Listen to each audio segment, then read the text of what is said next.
Queridos irmãos, que a graça e a paz do nosso Senhor Jesus Cristo esteja com toda essa igreja e com todos aqueles que nos acompanham também em nossas redes sociais. Um bom dia a todos. Que maravilha.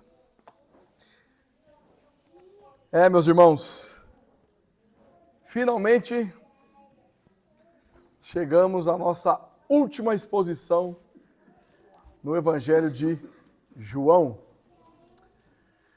Após longos 2 anos, chegamos ao fim dessa maravilhosa jornada por este Evangelho. Inclusive, fica um convite de minha parte aos irmãos a comentar alguma coisa depois, caso queiram, sobre a experiência que os irmãos tiveram com as exposições de João, curiosidades, sei lá se ficou alguma dúvida, comentários, sei lá, o que os irmãos quiserem comentar, será bem-vindo, até mesmo para fazer alguma crítica também, estamos sempre abertos a ser contrariados. Mas eu glorifico a Deus por essa oportunidade, foi uma bênção. Junto com os irmãos, eu também aprendi bastante coisa no Evangelho de João. Procurei, e olha só, hein, nós demoramos aí 2 anos, né? E ainda assim teve bastante coisas que, em algumas passagens, que eu acabei omitindo por questão, senão não ia dar tempo. Porque são tantas informações. Teve passagem que eu demorei aqui 1h20, ou 1h10, 1h15, fazendo a exposição, mas somente naquela passagem ali eu conseguiria ficar pelo menos uns 4, 5 domingos falando. Então, mas só que aí também seria muitas curiosidades, fatos, na questão de aplicação para a nossa igreja local. Graças a Deus, eu acredito que pude atender às expectativas, mas os irmãos estão aí para confirmar e comentar o que quiserem depois, tá bom? Bom, essa então foi a nossa série, O Eterno Eu Sou. E hoje nós vamos finalizar o capítulo 21 e também essa série, nos versículos 15 ao 25, cujo título, A Restauração de Pedro, um modelo de graça e responsabilidade, é o tema deste sermão. A restauração de Pedro é o título, o modelo de graça e responsabilidade é o tema que nós vamos abordar. Vamos pensar aqui, fazer um panorama, um voo bem rápido de drone pelo Evangelho de João. Tudo não, né? Mas algumas coisas que nós trabalhamos e que eu gostaria de trazer à memória dos irmãos. Primeiro, por que o Eterno Eu Sou? Por que nós escolhemos esse título? Apesar de mais explícito, serem 7 vezes em que essa expressão eu sou e o adjetivo aparece, nós percebemos que todo o Evangelho de João, em algum momento, Jesus Cristo, ele é alguma coisa. Como, por exemplo, se nosso título hoje, A Restauração de Pedro, é correto dizer que Jesus é o restaurador, certo? Portanto, ele poderia dizer, eu sou restaurador de almas. Vamos relembrar, colocar aqui os 7 principais eu sou. Então nós aprendemos que Jesus Cristo, ele é o eu sou, o pão da vida. Isso implica dizer que jamais teremos fome. Isso tem um aspecto físico e um aspecto espiritual. Significa dizer que em nossas necessidades materiais, na ausência de recursos, o nosso Senhor Jesus Cristo, em hipótese alguma, irá nos desamparar. Não faltará pão em nossa casa. E sempre essa expressão pão deve ser entendida de necessidades. Porque, pensem comigo, eu tenho um caso curioso na minha família. A minha mãe não come pão. O único momento que ela come pão é na ceia. Então, já pensou se, não vai faltar pão na sua casa? Minha mãe fala, misericórdia. Eu não como isso. Mas na verdade é o quê? Não faltará alimento. Não faltará auxílio. Quando você estiver clamando por socorro. Ele é o nosso pão. Ao mesmo tempo, existe até um devocional chamado Pão Diário, que é o alimento espiritual de nossas almas. Este é Jesus, o nosso pão diário, o alimento espiritual de nossas almas. Por isso, não é correto nem prudente passarmos um dia sem orar, sem refletir na palavra de Deus. Por isso que na nossa lista de transmissão, enviamos constantemente devocionais, reflexões bíblicas, para estímulo da nossa igreja. Ele também eu sou a luz do mundo. O que isso implica? Significa dizer que aqueles que estão em Cristo jamais, ênfase, jamais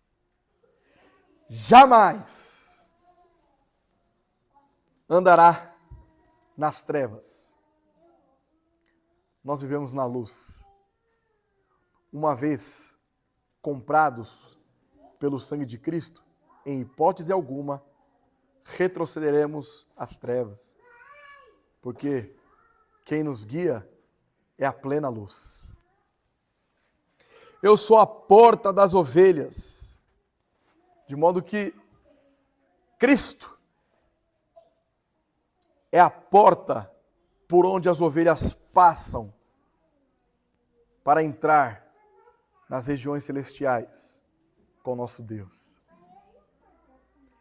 É por meio de Cristo que temos salvação.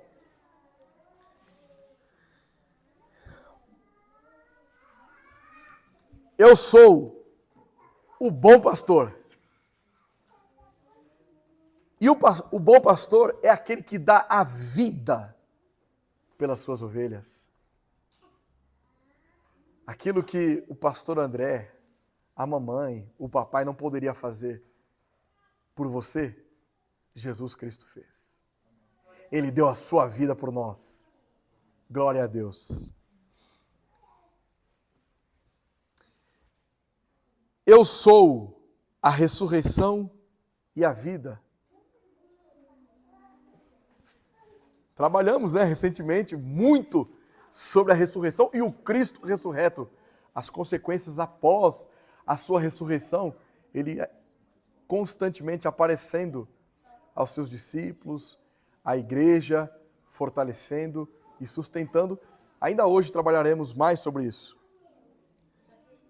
E todos aqueles que nasceram de um relacionamento entre papai e a mamãe, mas nasceram pela segunda vez do Espírito, nasceram de novo, são novas criaturas. Eles podem morrer fisicamente, mas não experimentarão a segunda morte, a morte espiritual, o declínio no inferno. Porque todos aqueles que estão em Cristo, ainda que estejam mortos, viverá. Ele também, eu sou o caminho, a verdade e a vida. estávamos todos nós em rebelião contra Deus. O apóstolo Paulo chega a afirmar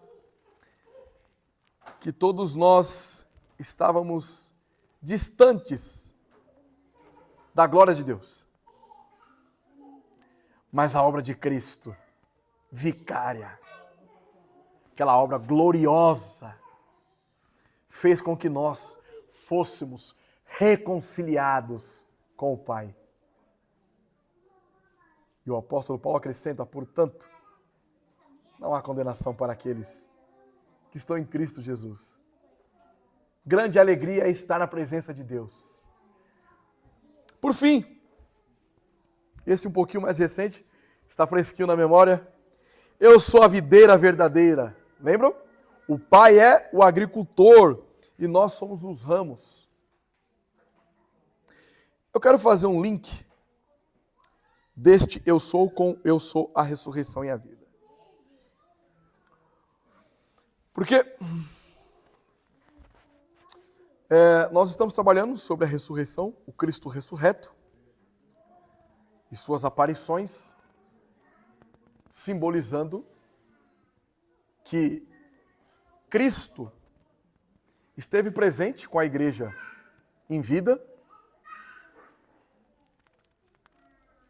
A sua igreja, exceto João,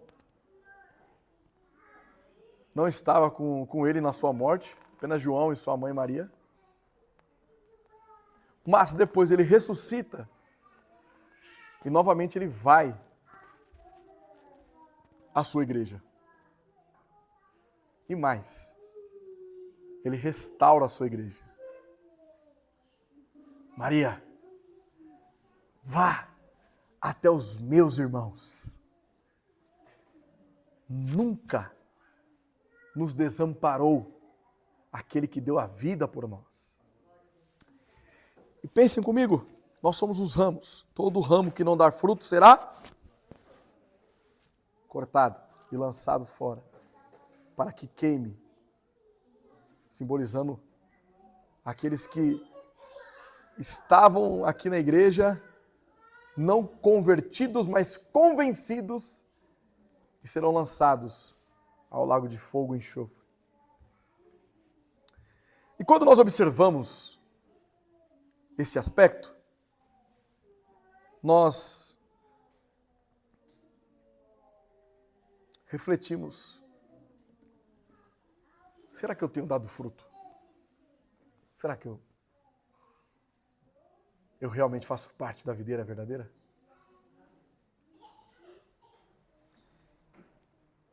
E isso acaba ganhando muita força em nossas vidas. Será que eu sou um eleito? Quem já se perguntou? Será que eu sou um eleito? Deixa eu trazer uma breve resposta. Sua pergunta está equivocada. A eleição não pertence ao tempo. Nós cremos na eleição incondicional.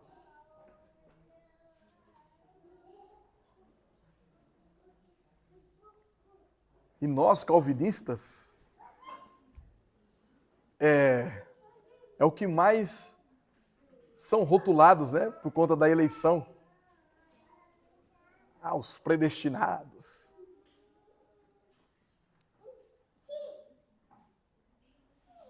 Isso é um aspecto eterno do pacto de redenção, quando Deus decide salvar pecadores. Aí tem aquela discussão entre infralapsariano e supralapsariano. Nós somos infra. Deus nos elegeu. A sua pergunta, na verdade, para que ela fique correta, deve ser expressa da seguinte forma: será que eu sou salvo? Porque a salvação é no tempo. Eleição é na eternidade, mas a salvação é no tempo. Quais frutos evidenciam que você é um salvo? E aí então nós fazemos uma reflexão. E agora? será que realmente eu fui salvo? Será que realmente eu estou convertido? Eu até cheguei a ficar um tempo aí meio cabisbaixo.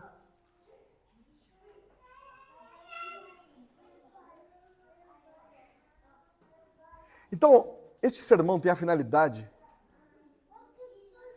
de restaurar pessoas em conflito.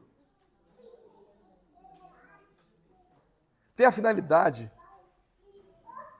de nos alertar contra as setas malignas que faz você duvidar da sua salvação. Esse sermão serve para mostrar que Cristo jamais desampara a sua ovelha.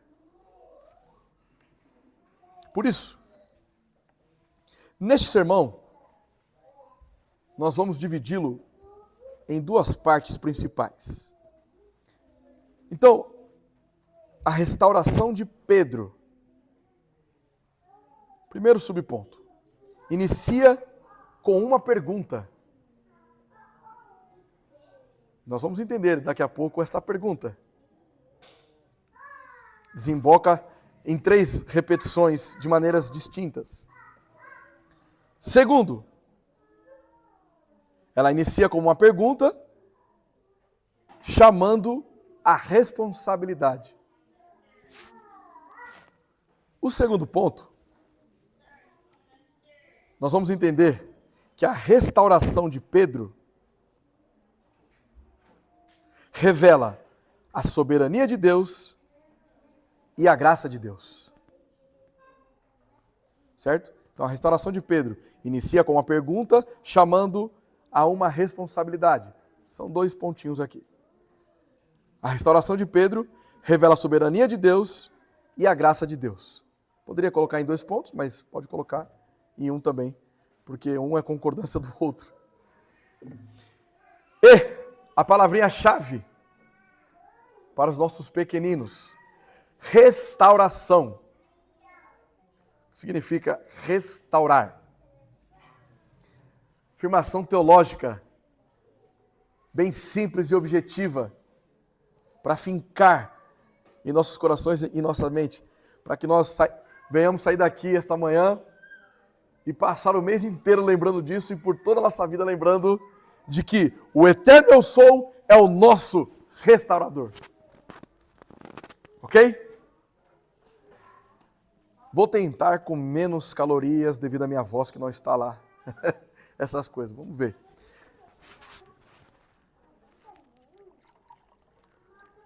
João 21, versículos 15 ao 25.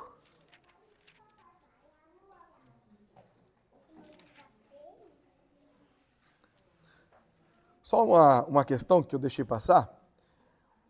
Na primeira divisão, nós vamos dos versículos 15 ao 17. Na segunda divisão, nós vamos dos versículos 18 ao 22. Ah, mas você pediu para ler até o 25. Sim, eu vou explicar durante o sermão.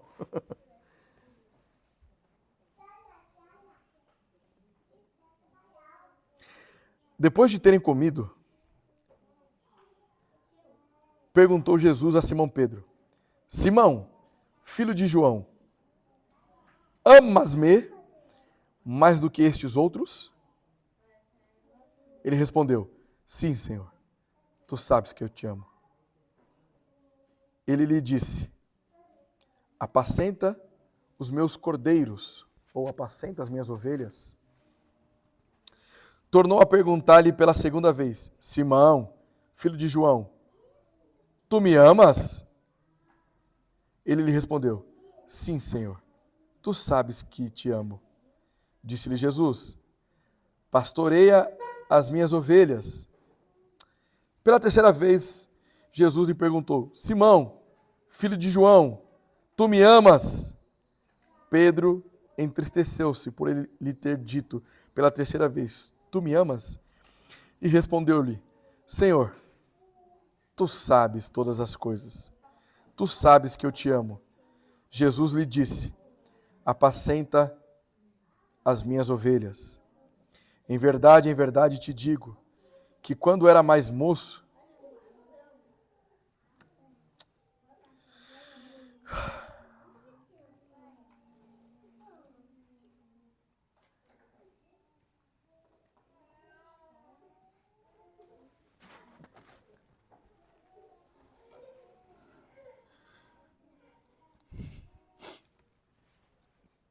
tu te cingias a ti mesmo e andavas por onde querias.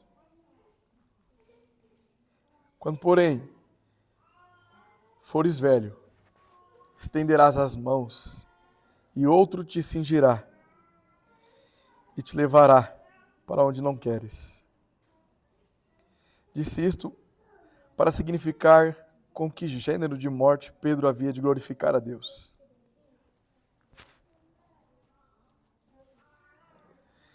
Depois de assim falar, acrescentou-lhe: segue-me. Então Pedro, voltando-se, viu que também o ia seguindo o discípulo a quem Jesus amava, o qual na ceia se reclinara sobre o peito de Jesus e perguntara: Senhor, quem é o traidor? Vendo, pois, Pedro, perguntou a Jesus: e quanto a este?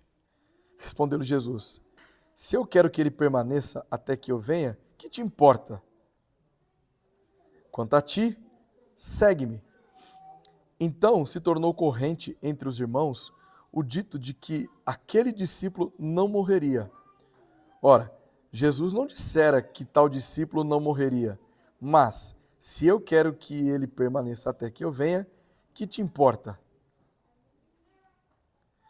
Este é o discípulo que dá testemunho a respeito destas coisas e que as escreveu. E sabemos que o seu testemunho é verdadeiro. Há, porém, ainda muitas outras coisas que Jesus fez. Se todas elas fossem relatadas, uma por uma, creio que nem no mundo inteiro caberiam os livros que seriam escritos. Amém. Senhor, neste momento oramos pela iluminação do Teu Santo Espírito, para que o Senhor abençoe Tuas ovelhas e use-me como instrumento de bênção para os meus irmãos. Que a Tua graça e a Tua misericórdia estejam sobre nós. Em nome de Jesus. Amém.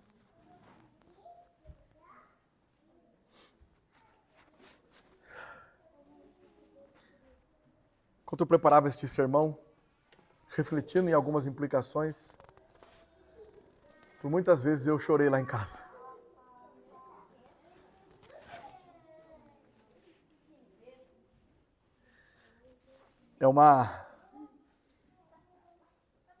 Pense comigo, irmãos. Quando Jesus chama seus discípulos, Jesus estava com 30 anos de idade. A maioria desses discípulos aqui eram todos jovens. Sei lá, 21 anos, 25 anos, 26 anos, 27. Tudo meninos.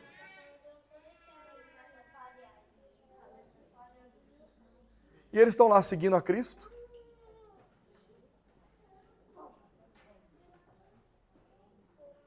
Talvez nem esperassem o que ia acontecer com Jesus.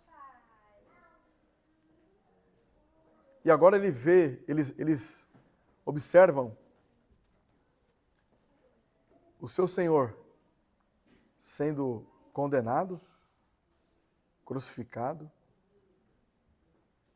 o império perseguindo eles. Imagina a mente destes rapazes. E quando eu lembro disso, e observando o que estava acontecendo aqui, nesta passagem, isso me emociona demais. Mas vamos entender. A restauração de Pedro inicia com uma pergunta, versículos 15 a 17. Vamos novamente. Depois de terem comido, perguntou Jesus a Simão Pedro: Simão, filho de João, amas-me mais do que estes outros? Ele respondeu: sim, Senhor, tu sabes que te amo. Ele lhe disse: apacenta os meus cordeiros. Tornou a perguntar-lhe pela segunda vez: Simão, filho de João, tu me amas? Ele lhe respondeu, sim, Senhor, tu sabes que te amo. Disse-lhe Jesus, pastorei as minhas ovelhas. Pela terceira vez, Jesus lhe perguntou, Simão, filho de João, tu me amas? Pedro entristeceu-se por lhe ter dito pela terceira vez, tu me amas? E respondeu-lhe, Senhor, tu sabes todas as coisas, tu sabes que eu te amo. Jesus lhe disse, apacenta as minhas ovelhas.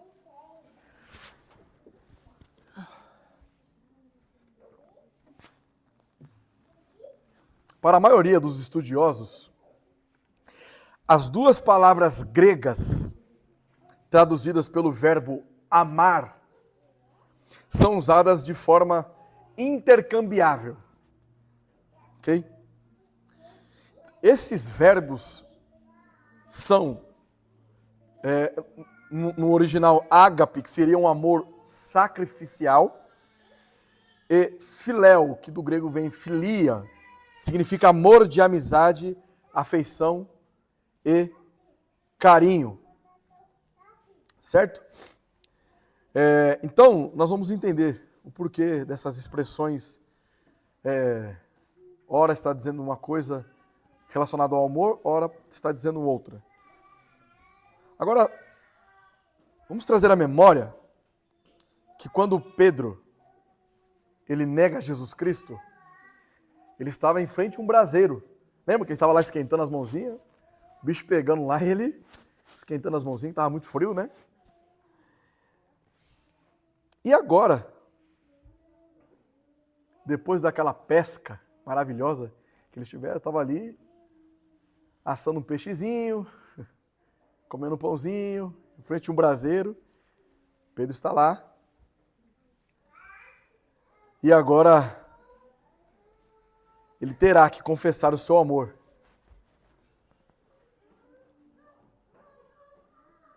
A Jesus Cristo.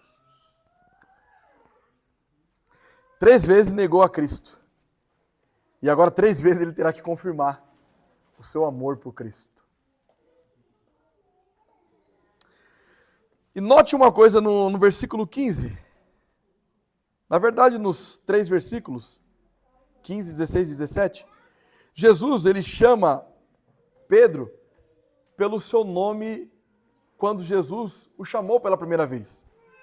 Ele chama de Simão. Por quê?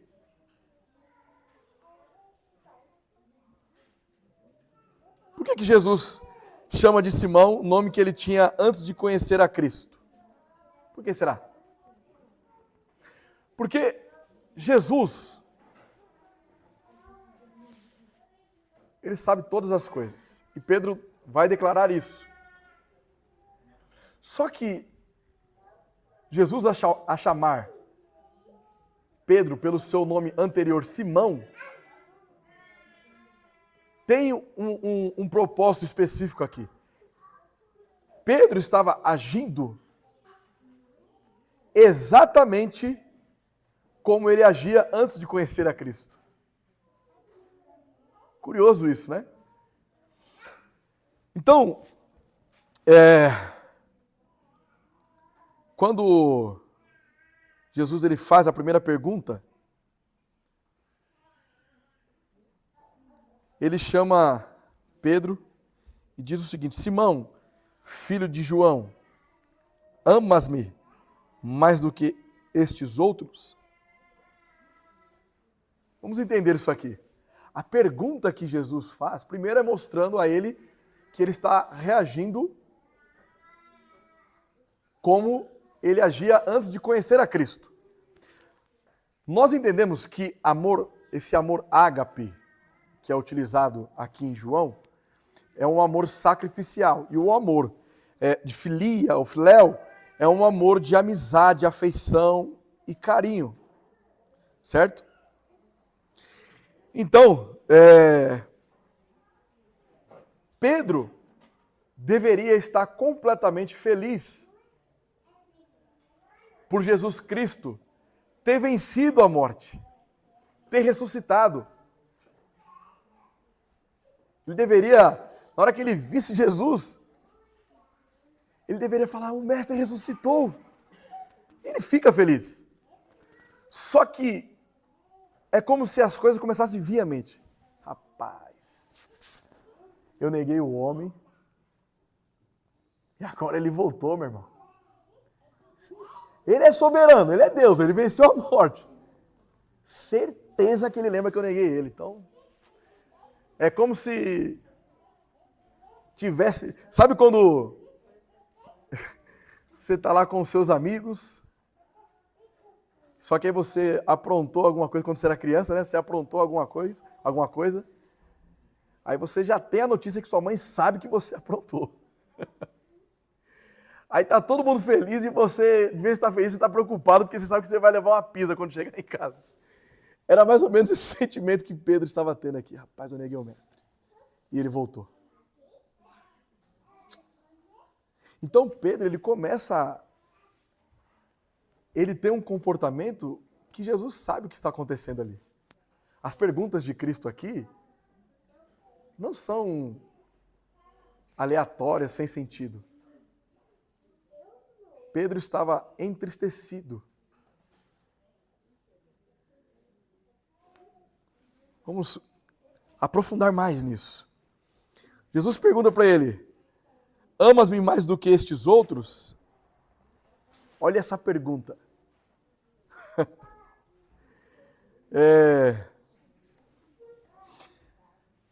Olha o capítulo 18, versículo 18.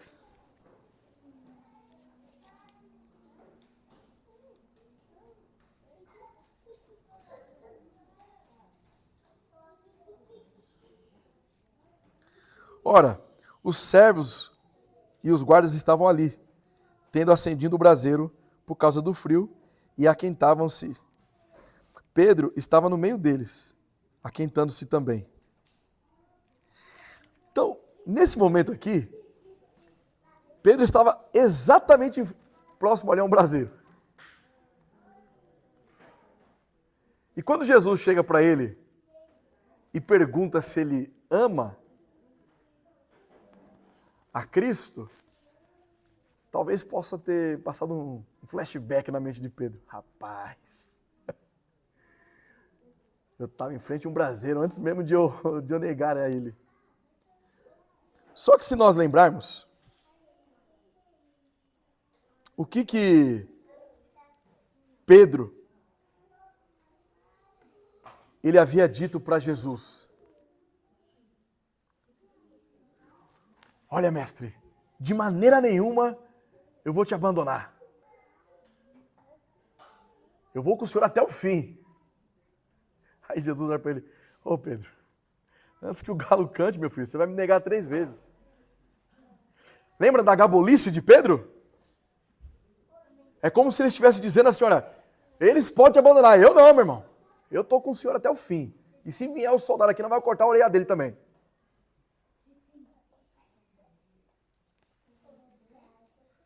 E note, quando Jesus diz para ele assim, ó, Pedro, ou melhor, Simão, amas-me mais do que estes outros, a expressão de amar aqui é ágape. É como se ele estivesse dizendo assim, ó, você realmente me ama de maneira sacrificial? Você daria a sua vida por mim? Na hora, na mente de Pedro, vem ele negando Jesus. Eu neguei o mestre. A resposta de Pedro é o amor filéu. Sim, Senhor, eu tenho afeição por ti. Eu gosto do Senhor. Talvez com as mãos suadas. Mas agora eu tô pego aqui, hein? Entretanto, este amor de afeição, de amizade, de carinho, ele é obrigatório para todo aquele que segue a Cristo.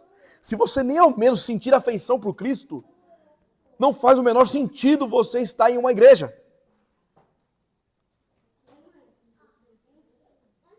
Todo crente tem afeição por Cristo. Todo crente é amigo de Cristo. Todo crente deve ter carinho pelo Evangelho. Isso é obrigatório, meu irmão. Agora, uns, como os mártires, morreram em favor do Evangelho. Talvez você não morra por conta do evangelho, como muitos mártires cristãos no período da patrística morreram. Mas se fosse necessário, nós deveríamos estar prontos. O amor sacrificial. Como isso não é uma realidade nossa, a forma como nós amamos a Cristo de maneira sacrificial é negando quem somos. É odiando o pecado. Repudiando o mal.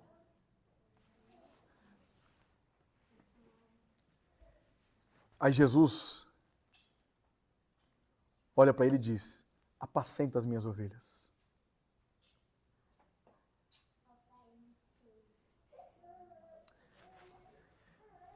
Eu também quero trazer um significado para isso. Porque nós lemos isso naturalmente e não entendemos o que está por detrás deste apacenta as minhas ovelhas. Queridos, após essas exposições no Evangelho de João, nós entendemos como Jesus chamou o seu colégio apostólico. Ele veio com uma missão. João Batista dizia: este é o Cordeiro que tira o pecado do mundo. Ele havia de ser crucificado. Ele foi traído por um dos seus discípulos. Ele foi humilhado pelos ímpios, pelos romanos. Foi cuspido, recebeu uma coroa de espinhos. Ele foi açoitado. Qualquer um de nós teremos morrido de hemorragia, de tanto sangue que ele perdeu.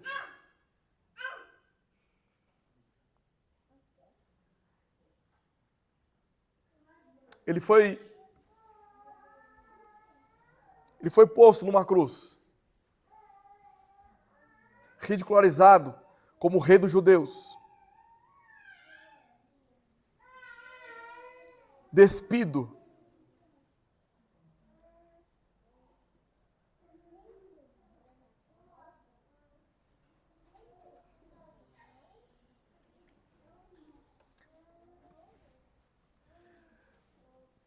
por pessoas como nós.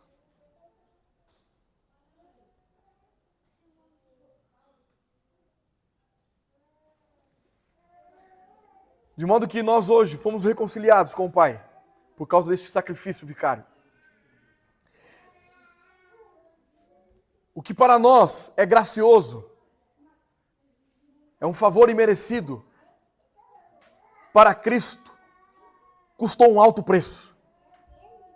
A sua própria vida, de modo que cada gota de sangue que caía do corpo de Cristo vale mais do que milhares, milhares, milhares de vezes a riqueza de Salomão, de Davi, ou de qualquer sheik árabe que nós conhecemos hoje em dia.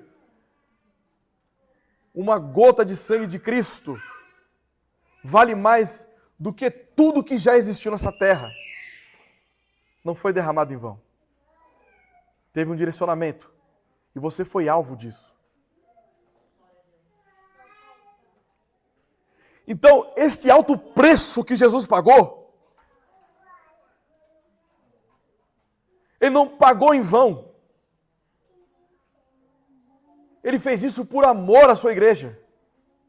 Ele nos amou antes mesmo de nós pensarmos em existir. E quando Jesus diz para Pedro: apacenta as minhas ovelhas, ele está dizendo: filho, eu estou lhe dando autoridade. Estou confiando aquilo que eu mais amei e que eu derramei o meu sangue em favor deles. Vai lá, Pedro, cuida deles. Cuida deles, Pedro. Apacenta as minhas ovelhas.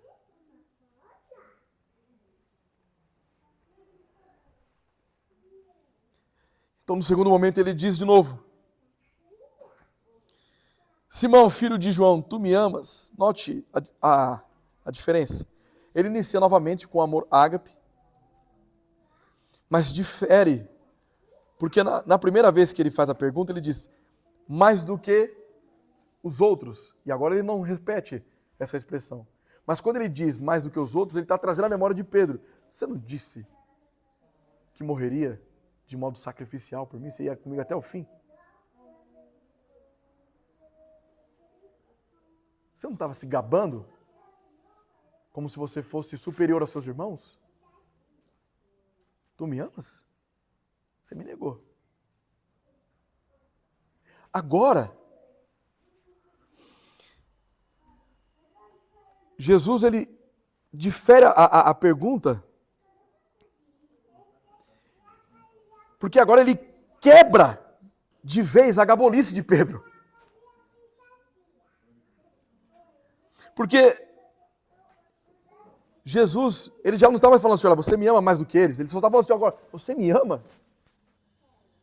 Não pense mais nos seus irmãos lá. Vamos falar de você agora. E aí, você me ama? De modo sacrificial? Porque talvez você possa ter pensado, né? Eu vou com o Senhor até o fim e tal. Você sabe que você errou. Você se fez... Porque por detrás da gabolice de Pedro, estava o seguinte sentido. Eu me garanto, Senhor. Eu me garanto. Mas quem, na verdade, capacitaria Pedro a ir até o fim e morrer por amor ao Evangelho é o Espírito Santo. E Pedro estava dizendo que mesmo sem o Espírito Santo, mesmo sem o auxílio de Cristo, podia vir até o Satanás que ele estava com Cristo. Agora, Jesus não acrescenta mais por estes. Ele simplesmente pergunta, você me ama?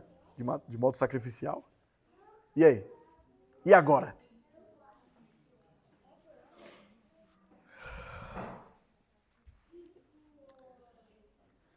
Então, é como se Cristo estivesse trazendo à memória de Pedro o pecado dele. Mas não no sentido para humilhar Pedro. Ele estava restaurando Pedro. Estava quebrando todo o orgulho de Pedro. Estava lançando por terra o pecado de Pedro. Fortalecendo Pedro. Olha Salmo 51. Salmo 51.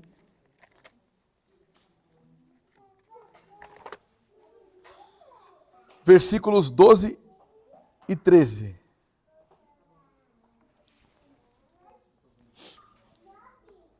Diz o seguinte: restitui-me a alegria da tua salvação e sustenta-me com um espírito voluntário. Então ensinarei aos transgressores os teus caminhos e os pecadores se converterão a ti. Que salmo maravilhoso, que retrata exatamente o que está acontecendo com Pedro. Aqui é Jesus restituindo Pedro, a alegria de Pedro. Você não precisa ficar triste, Pedro. Eu ressuscitei por amor a vocês, querido. Então eu estou restituindo a sua alegria. Não fique entristecido, eu sei que você pecou, Pedro. Eu sei todas as coisas. E eu estou fazendo isso, Pedro, para você apacentar as minhas ovelhas, ensinando elas os caminhos e chamando os pecadores ao arrependimento, Pedro. É para isso que eu estou te restaurando. Você desse jeito abatido, Pedro, você não vai me representar em nada. Você pecou, mas eu estou te colocando de pé, filho. Tenha ânimo, eu estou com você, querido.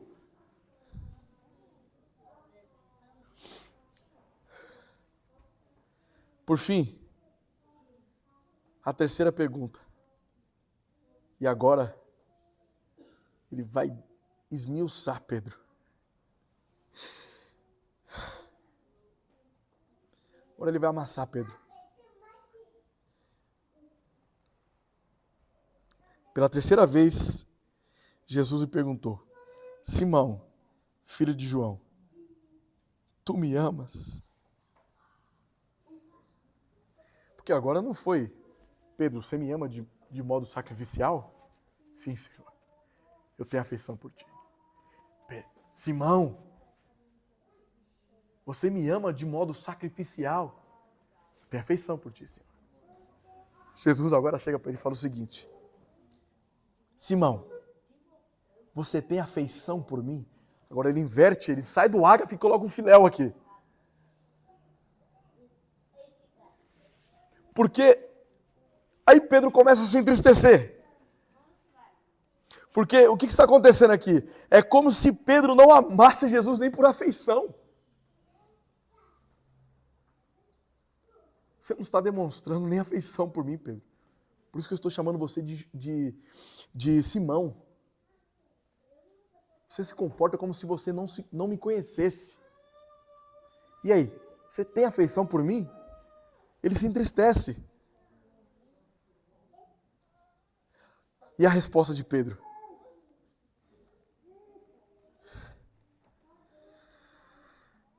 Tu sabes todas as coisas. Tu sabes que eu te amo. E Jesus, apacenta as minhas ovelhas. Agora é o seguinte. Aqui é Pedro.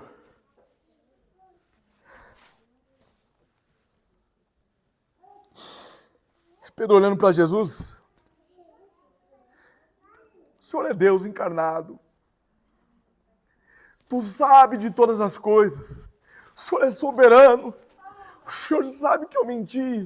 O Senhor sabe que eu neguei o Senhor 3 vezes. O Senhor sabe o que eu fiz. O Senhor sabe de todas as coisas. Eu não queria ter feito isso, mas eu estava com medo. Eu me precipitei quando eu disse que eu iria com o Senhor até o fim. Mas eu estou dizendo que eu tenho afeição porque eu não sei se eu te amo. Mas o Senhor sabe. O Senhor sabe de todas as coisas. O que o Senhor fala, acontece. Eu não tenho mais como dizer o contrário, porque agora o Senhor sabe de todas as coisas. Eu te neguei, Senhor. Eu te neguei. Eu estava cheio de orgulho próprio. É isso que Pedro está dizendo para ele. Tu sabes de todas as coisas. O Senhor sabe o que eu fiz.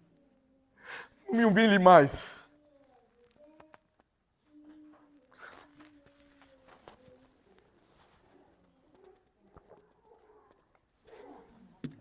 Mas a resposta de Jesus é tão profunda quanto esta declaração de Pedro. Porque Jesus fala, quando ele diz, apacenta as minhas ovelhas. Pedro, querido, eu sei de tudo.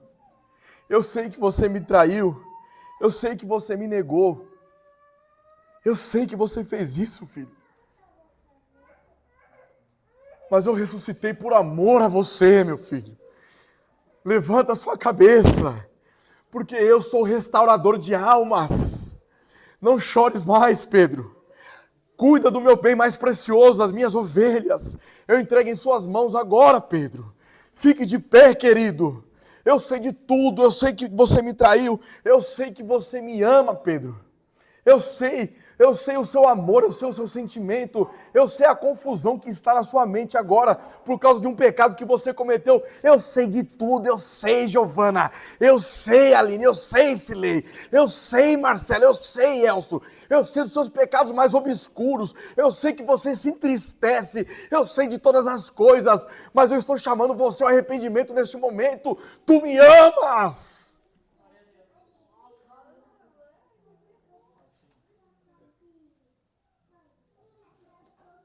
Eu sei.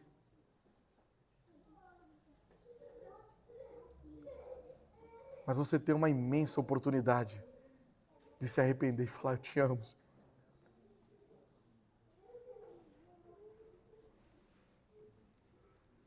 Vejam Salmo 139.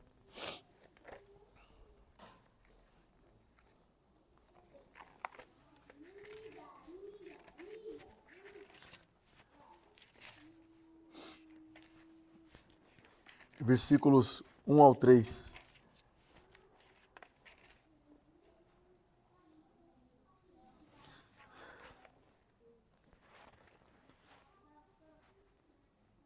Senhor, tu me sondas e me conheces. Sabe quando me assento e quando me levanto. De longe penetras os meus pensamentos. Esquadrinhas o meu andar e o meu deitar. E conhece todos os meus caminhos. É o que o Pedro está dizendo aqui para Jesus. E a resposta de Jesus é isso aqui, ó. Vamos lá em Romanos agora? Romanos 8, versículos 38 e 39.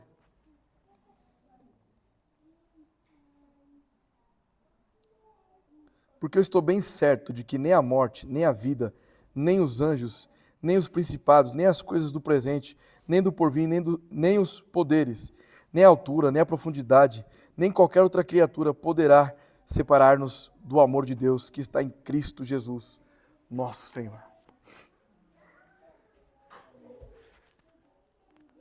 Paulo sabia disso. É como se Jesus estivesse dizendo para Pedro: querido, você é meu. Desapega-se de suas obras, você é meu. Nada vai nos separar agora, Pedro.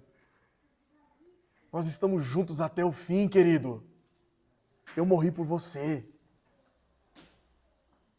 Você não tem noção do que eu fiz por você, Pedro.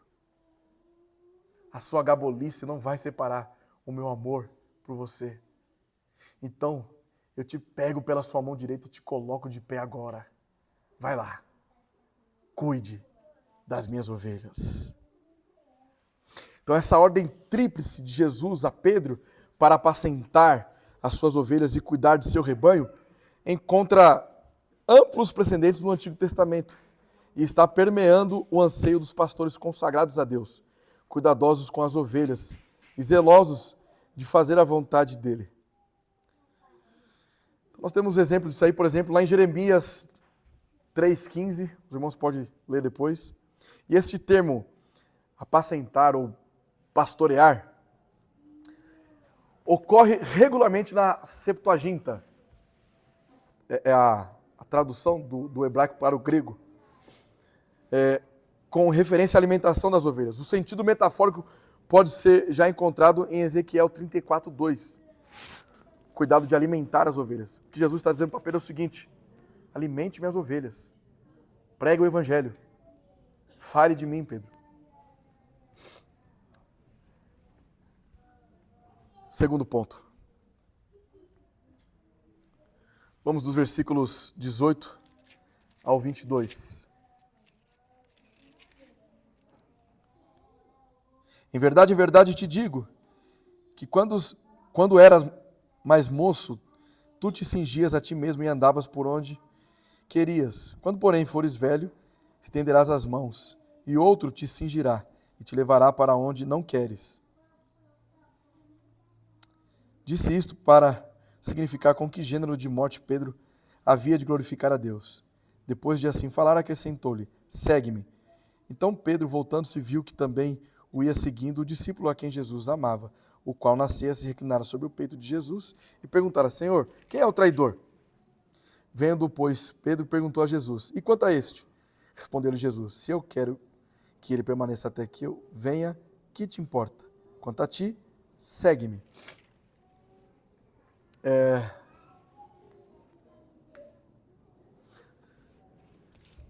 A restauração de Pedro revela a soberania de Deus. Vejam João 13, versículos 36 e 37.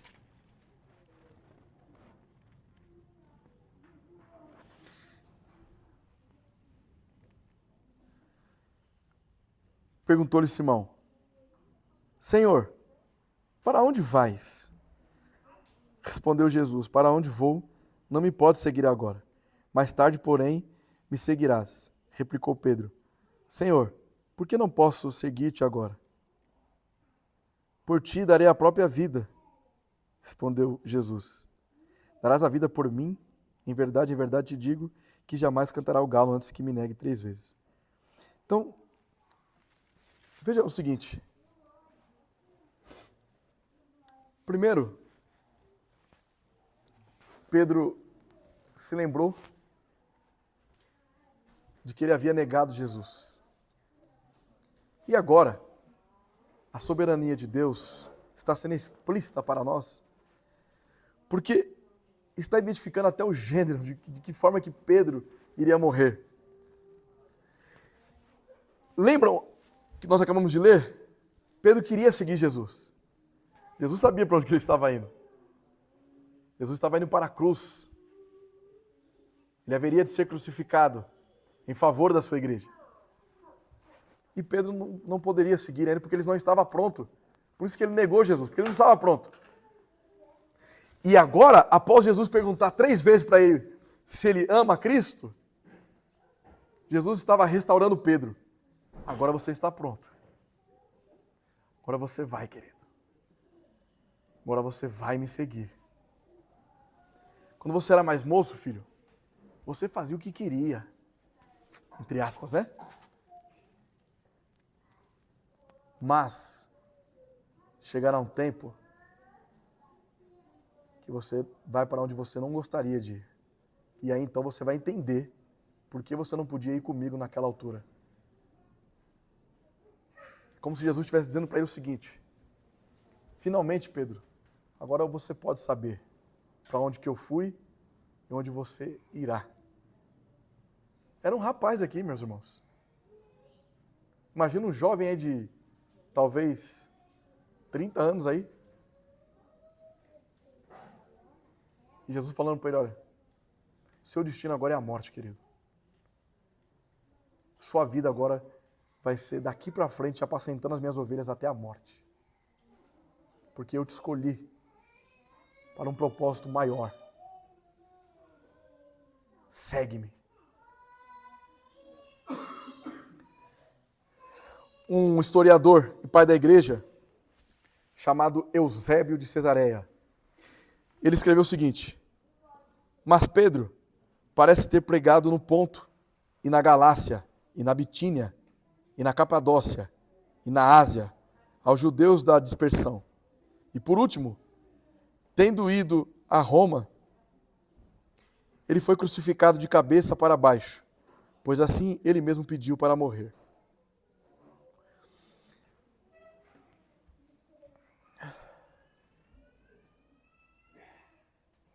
Em Roma, foi Nero quem primeiro manchou de sangue essa fé ascendente.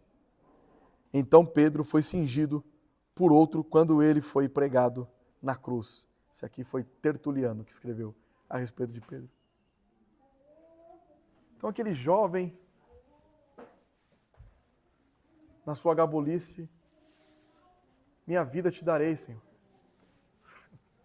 Você vai me negar, filho. Você é um nenê. Você não sabe nem o que você está dizendo. Mas após a ressurreição de Cristo, Jesus restaura Pedro. Agora você está pronto, filho. Ninguém mais vai te parar. A não ser quando você tiver que se juntar a mim novamente. A minha soberania, Pedro, está no sentido de sua vida estar aqui, ó, nas palmas de minhas mãos. Eu estou contigo. Segue-me. E quando Jesus diz assim, segue-me, ele está revelando a sua graça. Por quê? Porque ele pegou alguém que havia o negado, restaurou e agora vai lá e apacenta as minhas ovelhas seguindo os meus caminhos. Essa ideia aqui é um chamado renovado. Quando ele conheceu Pedro pela primeira vez ali, ele disse: Simão, siga-me. E agora, Pedro, todo quebrado, enfraquecido, ele novamente fala: segue-me. Mas é um chamado renovado. É Jesus dizendo para ele o seguinte: olha, segue-me na sã doutrina, Pedro. O que eu ensinei, você ensina. Segue-me, Pedro, no amor. Segue-me na santidade, no sofrimento, até a morte, Pedro. Segue-me. Não desista de tudo aquilo que eu te ensinei. Eu estarei contigo. Segue-me.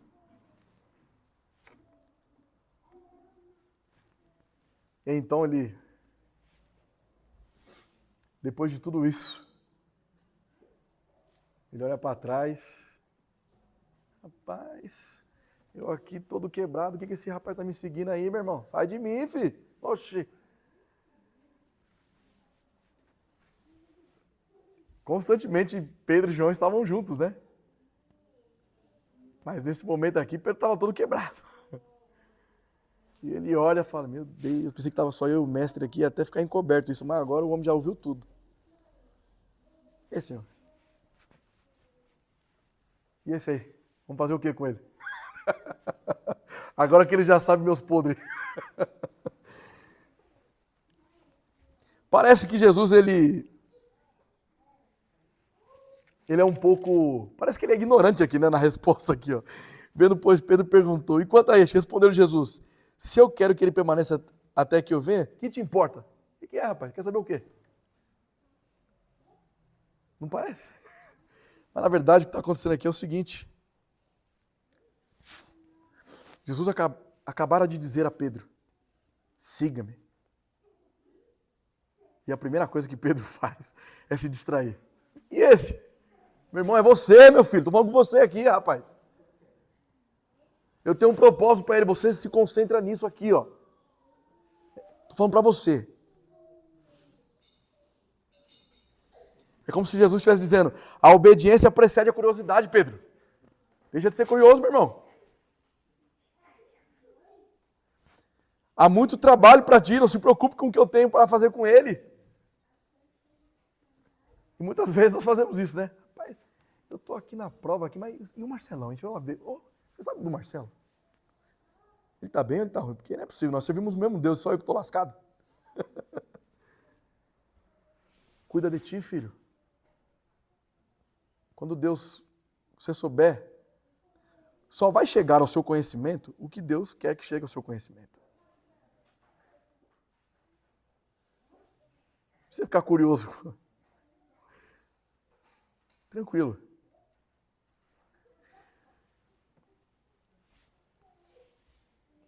Talvez, se João não estivesse ali, isso não estaria relatado.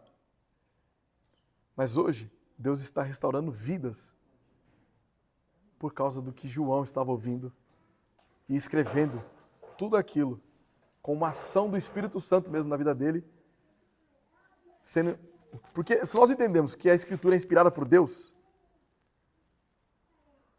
acho que eu não preciso nem explicar mais, né, por que João estava ali escrevendo isso.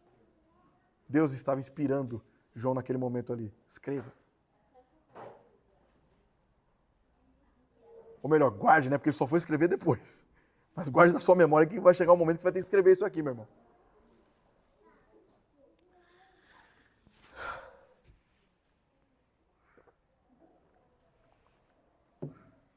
Então, dos versículos 15 até o 22, nós entendemos a restauração de Pedro. Mas por que eu falei do 23, para nós irmos até o 25? Vamos entender. Então se tornou corrente. Note que aqui já tem uma transição, já muda o assunto. Então se tornou corrente entre os irmãos o dito de que aquele discípulo não morreria.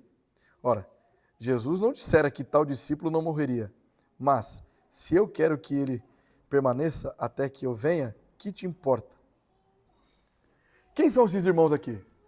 Primeiro que tem a Rádio Peão e aqui tem a Rádio Cristãos aqui, né?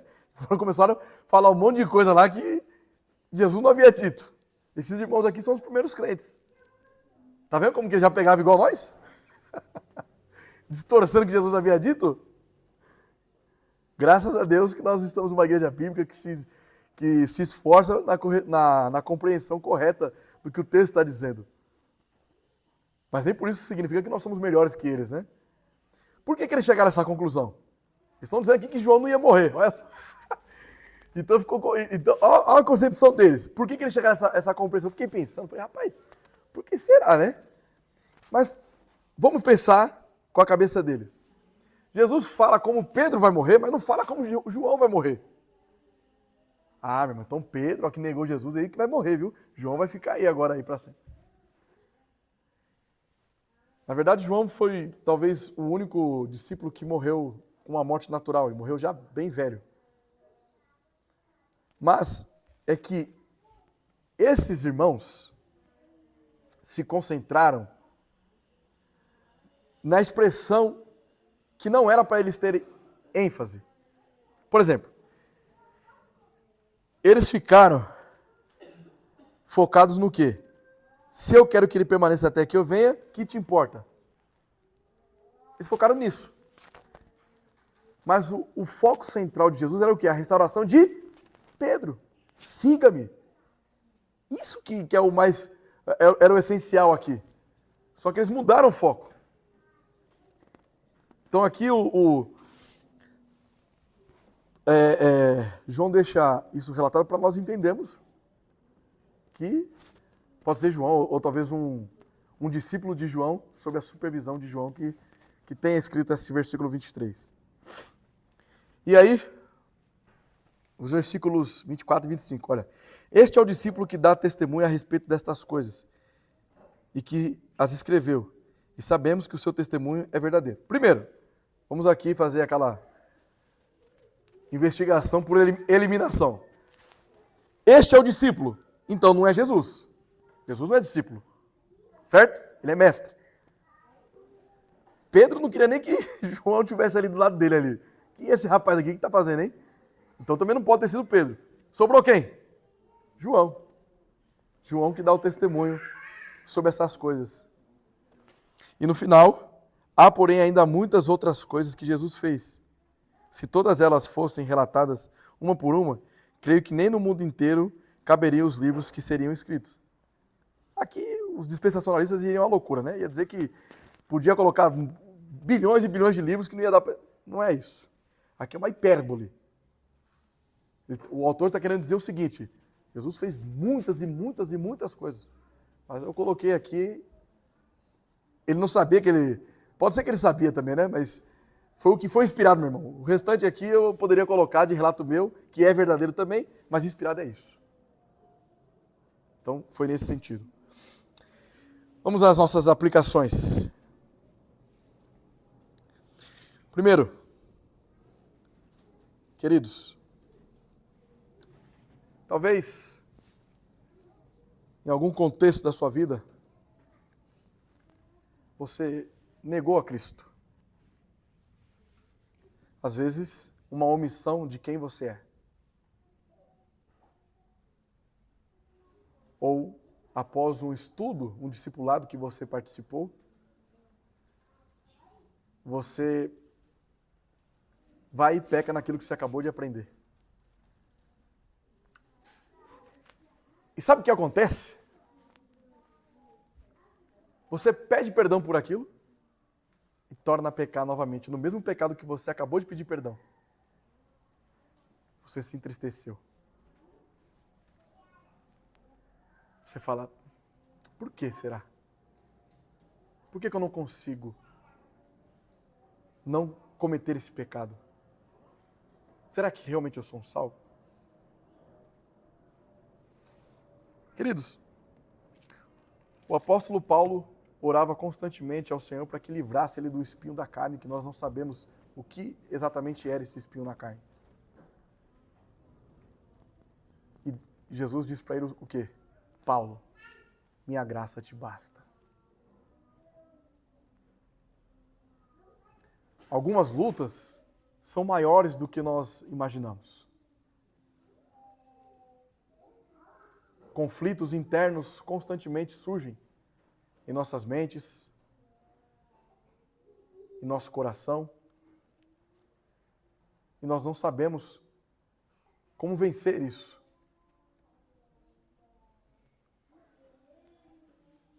Sobretudo, quem restaura nossas vidas é Cristo.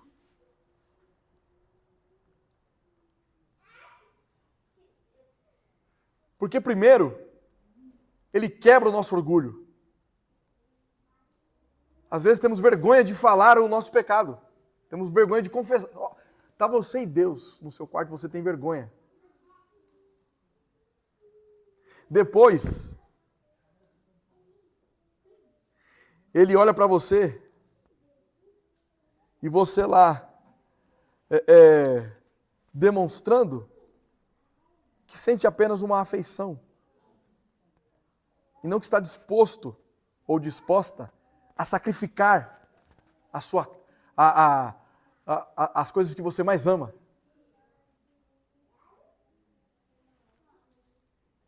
E por fim, ele mostra que nem afeição você tem por ele. Por isso que você se comporta como se você não conhecesse Cristo. Quando, na verdade, nós devemos nos dobrar diante de Cristo e falar: Senhor, não mereço. Eu fiz isso, eu fiz assado, eu fiz assim. O Senhor sabe de todas as coisas. Eu não quero pecar nisso, mas eu não consigo, Senhor, me ajude. Insista em oração. Insista no culto doméstico. Insista na sua leitura diária da Bíblia. Persevere na sã doutrina. Rasgue seu coração diante de Deus. Somente Ele pode fortalecer a sua fé. Queridos, nós precisamos descansar na soberania de Deus. Então você pediu perdão ontem, aí você pecou de novo hoje. Não vou nem pedir perdão, porque ninguém viu mesmo, né? Deus sabe de todas as coisas. E Pedro descobriu isso depois que ele foi quebrado, triturado. Eu tentei me esconder, Senhor, mas o Senhor sabe de todas as coisas.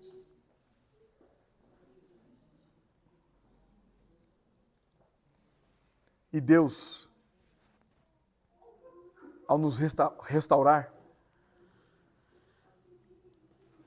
Ele sempre vai dizer para nós: siga-me.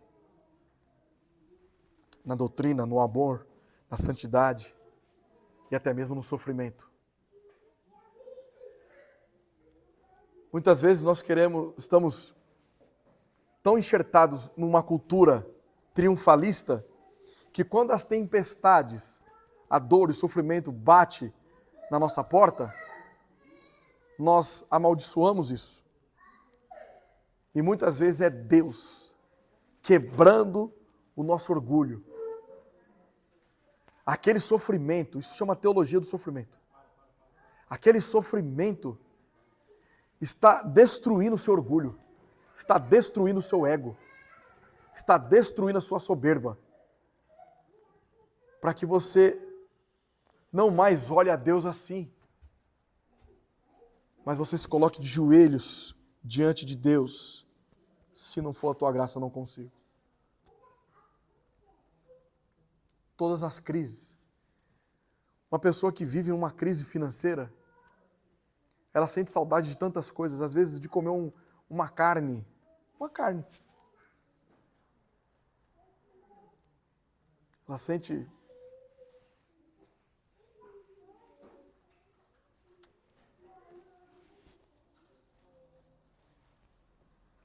saudade de tomar um banho quente.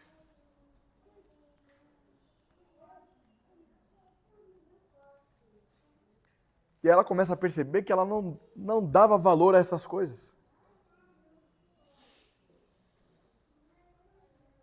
Talvez essa não seja a sua realidade, ou seja, mas se ela não ser a sua realidade, valorize tudo que Deus concedeu a você.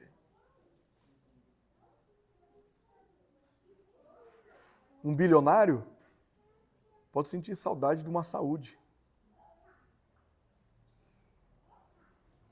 De um filho que morreu e ele não conseguiu dizer eu te amo. Então, todo e qualquer tipo de sofrimento que nós passamos, nós devemos clamar e orar a Deus para que nos livre disso, para que cure se for uma enfermidade. Com certeza. Mas em tudo nós temos que pensar e refletir o que estamos aprendendo com isso. Por que passamos por isso? Nem sempre alguém que está passando por uma prova é porque ela é do capeta, porque ela está toda bagunçada. Não. Isso é reflexo de coisas que aconteceram lá atrás. Pecados não confessados. Diversas coisas podem justificar algo que nós estamos passando. Mas, em hipótese alguma, devemos abandonar a sã doutrina, perseverarmos na ortodoxia, no amor, no serviço ministerial, no serviço cristão, nos afastarmos do mal, preservarmos nossos corações, separados do mundo, para viver uma vida em santidade com Deus. Antes de eu finalizar, vou ler um puritano chamado Samuel Rutherford. Ele diz o seguinte: glorifique o Senhor em seus sofrimentos, carregue seu estandarte de amor e manifesta-o seu viver e agir. Outros farão o mesmo se virem que você está firme no Senhor. A coragem deles ganhará vida mediante o seu exemplo cristão. A parte mais pesada da cruz de Cristo colocada sobre você é carregada pelo seu forte Salvador. Oh, se eu mesmo pudesse dominar esse ídolo que é o meu ego, que é a minha própria vontade, inteligência, honra e conforto, quão abençoado eu seria. Precisamos, contudo, ser redimidos de nós, e não de Satanás e do mundo. Aprenda a despir-se de si mesmo e a revestir-se de Cristo. Estou certo de que Cristo é, de longe, a melhor porção do céu. Sim, Jesus é o próprio céu, excede todas as suas delícias. Tome nota, mãos à obra, e permita que a cruz de seu Senhor Jesus Cristo torne-o submisso e resoluto. Amém. Deus abençoe a todos.